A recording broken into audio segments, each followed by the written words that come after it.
সাফ অনূর্ধ্ব-20 চ্যাম্পিয়নশিপের শিরোপা নির্ধারণী ম্যাচে টাইব্রেকারে ভারতকে হারিয়ে চ্যাম্পিয়ন হয়েছে বাংলাদেশ। মালদ্বীপের মালেতে টাইব্রেকারে ৪-৩ গোলে ভারতকে হারায় লাল সবুজের দল।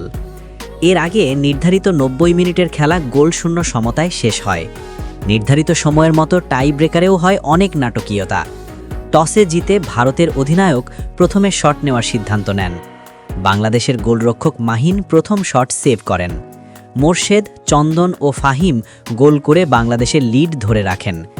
বাংলাদেশের চতুর্থ শট নিতে আসেন স্যামুয়েল। এ সময় ভারতের গোলরক্ষক চোটের কারণে সময় ক্ষেপণ করেন। চিকিৎসা নেওয়ার পর পোস্টে দাঁড়ালে স্যামুয়েলের শট ক্রসবারে লাগে।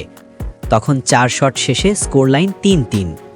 দুই দলের শেষ শটটি তখন খুব গুরুত্বপূর্ণ হয়ে দাঁড়ায়।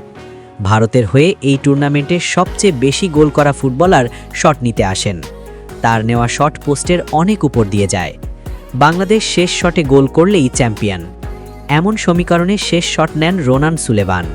অনেক চাপের মধ্যে থেকেও শট পোস্টে রেখে গোল করেন আমেরিকান প্রবাসী এই তারকা ফুটবলার।